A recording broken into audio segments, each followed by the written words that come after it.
आज के विश्व बौद्ध महासम्मेलन के कार्यक्रम में उपस्थित इस बहुत बड़े सुंदर कार्यक्रम के आयोजक माननीय बनते सुमित रत्न जी, जिनकी प्रेरणा से हम करीबन 2000 किलोमीटर दूर से आज के कार्यक्रम में शिरकत करने आए हैं।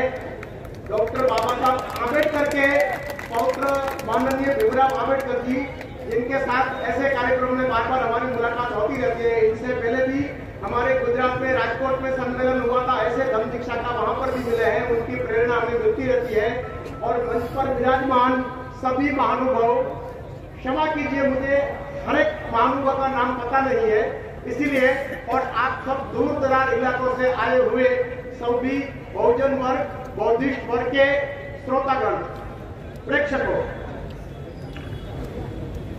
हम सब जानते हैं 14 अगस्त 1956 का वो दिन था जब स्वतंत्र भारत की कुल जनसंख्या थी सिर्फ 35 करोड़। उस जमाने में कम से कम 5 लाख लोग जो सदियों से परंपरागत तौर पे ब्राह्मणवादी संस्कृति की मानसिकता में जन्मे पले बड़े हुए, उनसे वही लोग जो जातिवादी जुल्म की जड़ थी, जो धर्म, उसी धर्म पे वो कल्याण की अपेक्षा रखते थे, उनको वो धर्म की चुंगाल में से छुड़ाकर और धम्म दीक्षा दिलाकर उनको धर्म की राह पे लाना वो कितना कठिन काम था।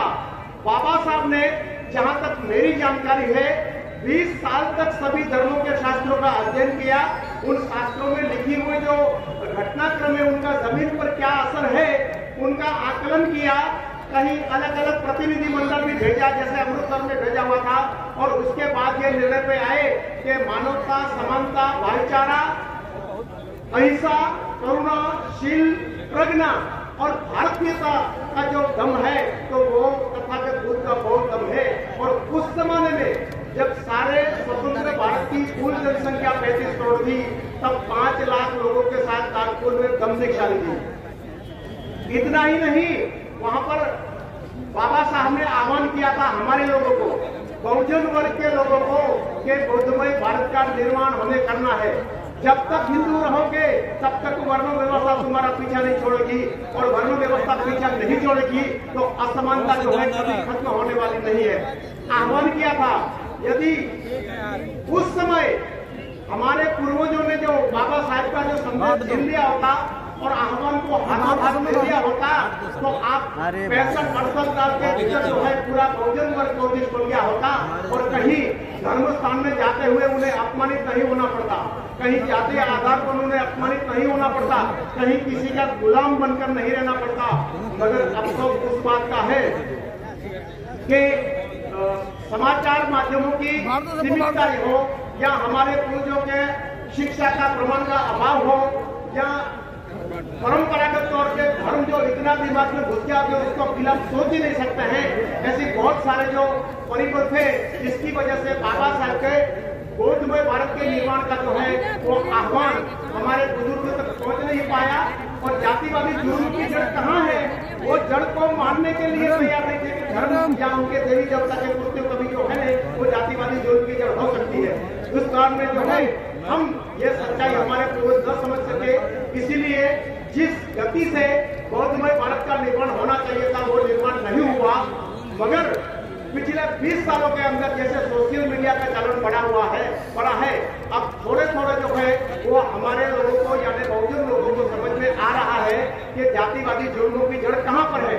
इसीलिए वो जड़ को त्याग कर भले ही धीमी गति से मगर बुद्ध की तरफ प्रयाण कर रहे हैं।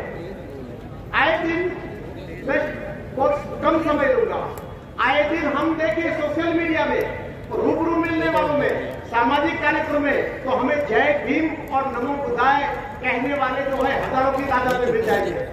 मगर वास्तव में जब आप जो है धम्म दीक्षा अपनाने की बात करोगे तो उसमें से बहुत कम माई के लाले से होंगे जो खड़े रहेंगे, बाकी सब बच जाएंगे। बहुत मुझे तजुर्बा है, मैंने सारे गुजरात में घुमा हूँ और गुजरात से बाहर भी घुमा हूँ, और ये बहुत धम्म का प्रचार प्रसार वही जो है वो खास करके जो है मेरा टारगेट जो होता है। तो बहुत सारे लोगों को मिलता हूँ, मीठी मीठी बातें, मगर गलती से कभी किसी के घर पे पहुंच गया हूँ तो वही अगरबत्ती करके उनसे जो है धन मांगते हैं, जो उसे परंपरागत तौर पे दूसरे लोग मांगते आए हैं। उन्हीं से शिक्षा मांगते हैं जिन्होंने कभी हमें शिक्षा नहीं दी है। वही परंपरा। जब हम कहते हैं कि ये भाई तो कहते हैं मेरी माँ नहीं मानती है, मेरा बाप नहीं मानता है, मेरी बीवी नहीं मानती है। अरे भाई मेरी बीवी भी नहीं मानती थी, कट्टरवादी थी।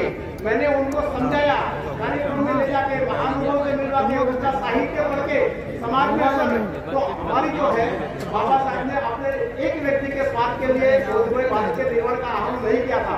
भली बात बाबा साहब समझते हैं जब तक घर में रहोगे तब तक वर्ण व्यवस्था आपका पीछा नहीं छोड़ेगी और आपको जातिवादी जुल्म बर्दाश्त करना ही पड़ेगा। और जब धम्म में आप कदम रखोगे तो धम्म में समानता, भाईचारा और स्वाभिमान मिलेगा। इसीलिए बौद्धमय भारत के निर्माण का आह्वान किया था। मगर कसूरवार हम और हमारे पूर्वज है कि जिन्हें ये सच्चाई 50 साल पहले समझ में नहीं आई, मगर जब अब समझ में आई है तो अब हमें उसमें हाथ देना है। जैसे कुछ मेरे से पहले के वक्ताओं ने कहा कि 90% लोग हम हैं, 10% वो है तो भी सत्ता कर रहे हैं। क्योंकि हमारे में एक बड़ी खूबी है, 10% लोग जब चुनाव आता है तो वोटिंग करते हैं तो अपने एक निश्चित को एक धर्म की विचारधारा के प्रति जो है वो ध्यान में रख के वोटिंग करते हैं। ना तो वो किसी से शराब की शीशी लेके वोट देते हैं, ना किसी से पैसा लेके, ना तो क्षुल्लक फायदा आपका निधि लेकर जो वोट देते हैं अपनी विचारधारा में। जबकि यह बहुजन वर्ग में यह बड़ी दिक्कत है कि कोई एक निश्चित विचारधारा भले ही लंबे समय तक वो अपने समाज के हित में हो, मगर वो अपने निजी फायदे में तुरंत क्या मिलता है उसमें से जो है ऐसे कुछ लोग वोट देते हैं।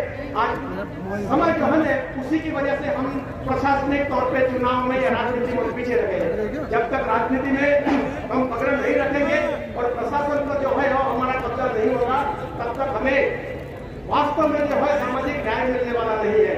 ऐसी बहुत सारी बातें मुझे करनी है।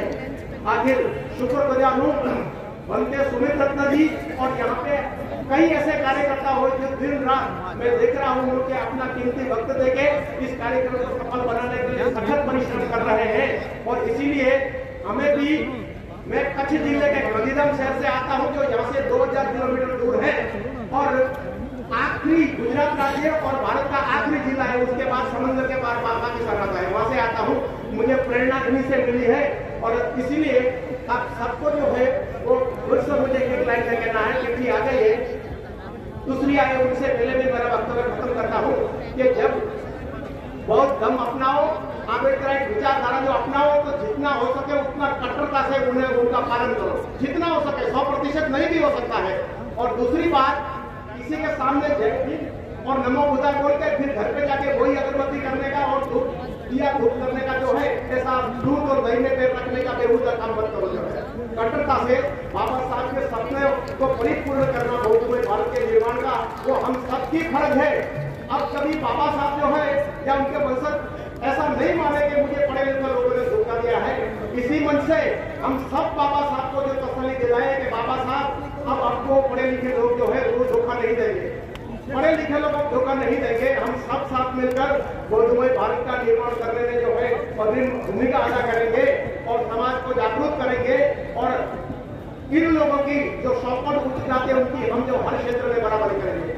इनके साथ ही मैं अपना वक्तव्य खत्म करता हूँ। आप सबको फिर से मेरा जय भीम, नमो बुद्धाय, जय भारत, जय संविधान।